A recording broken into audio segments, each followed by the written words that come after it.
And I am back. Today, we're talking about one of my favorite sieges.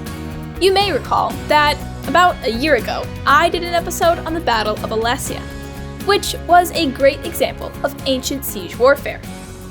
The Battle of Constantinople was a true revolution in medieval warfare, pure and simple.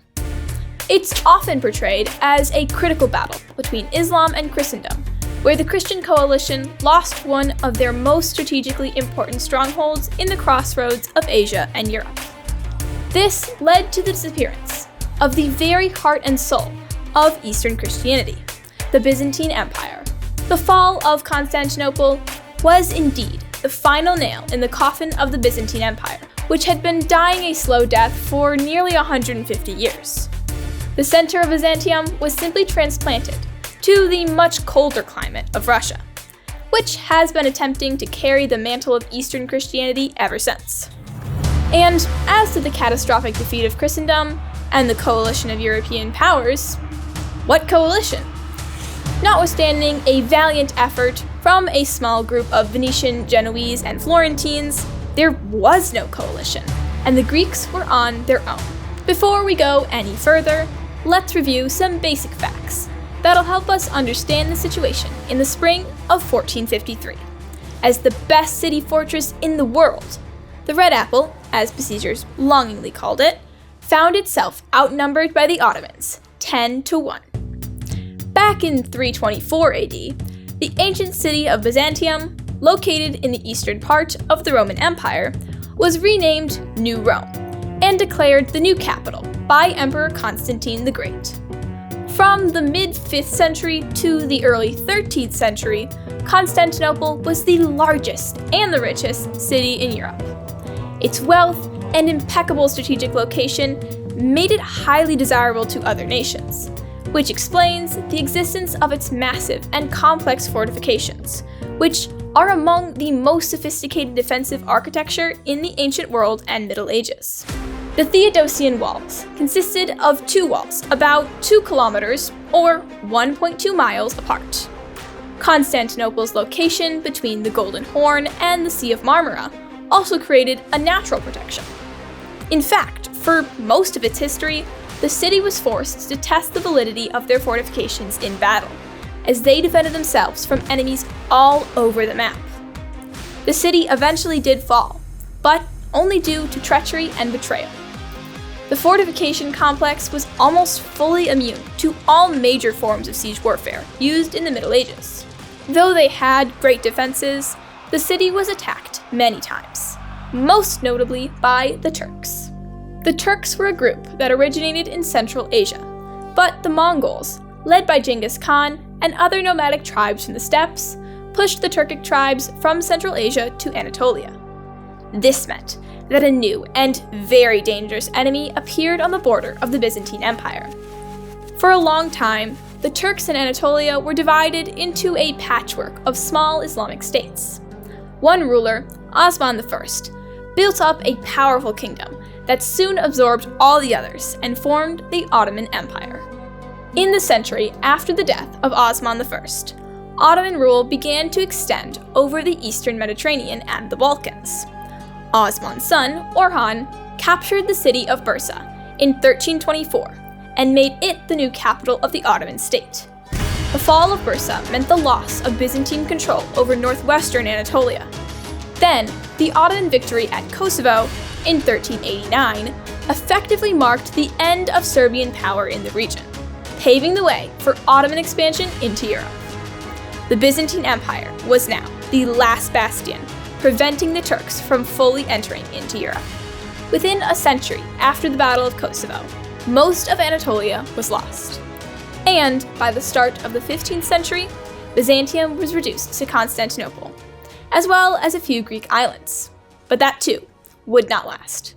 In 1451, Mehmed II, also known as Mehmed the Conqueror, ascended to the throne with the obsessive drive of capturing Constantinople, no matter the cost. Now, Mehmed II was not the first leader of the Islamic Empire who wished to possess this shining beacon of a city.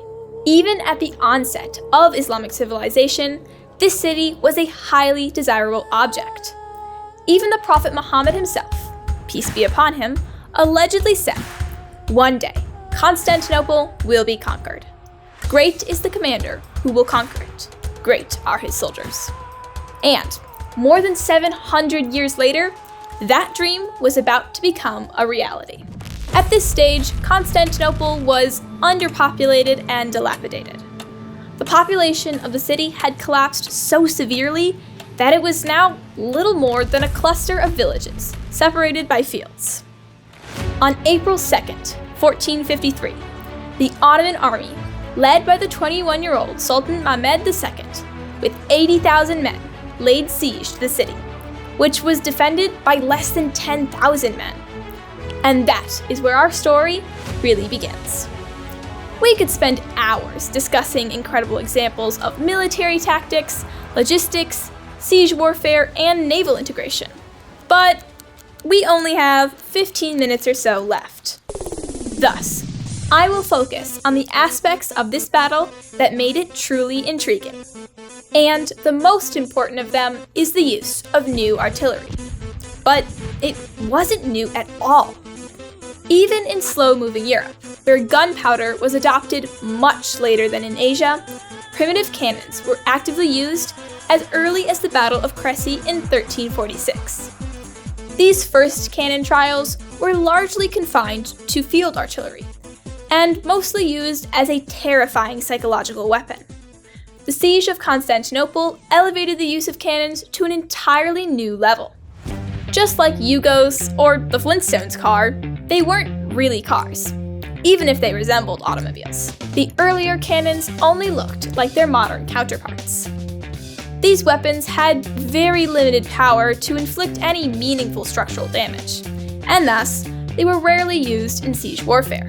But then, something happened that supercharged the power of artillery, an event that can be credited to nerds. It's not like they couldn't make bigger cannons before the 1420s. The problem was gunpowder. It was common practice to carry the necessary ingredients, sulfur, saltpeter, and charcoal, in separate barrels, and then to mix them on site. The resulting powder was slow-burning, susceptible to dampness, and had a tendency to separate. In the early 15th century, some mildly intoxicated guys decided to experiment with mixing these three components ahead of time, making them into a paste, forming cakes, and then transporting the powder in this new form. Before use, these cakes could be broken down into what became known as corned powder, which turned out to be much more resistant to atmospheric moisture, much faster burning, and, most importantly, 30 to 40% more powerful. Mehmed quickly realized that, armed with this new gunpowder, he could build the ultimate weapon. And, as luck would have it, a famous Hungarian gunmaker, Urban, was visiting Constantinople, trying to convince Constantine XI to finance building one of his superguns. Strapped for cash and seeing little need for such a monstrosity for defense purposes, Constantine prevaricated, while the famous artillery guru slowly ran out of money and food. Having learned about this predicament, the Ottoman Sultan did everything in his power to lure the good handyman to his side. And whatever a sultan wishes, he gets. So what do you need besides a miracle? Guns. Lots of guns.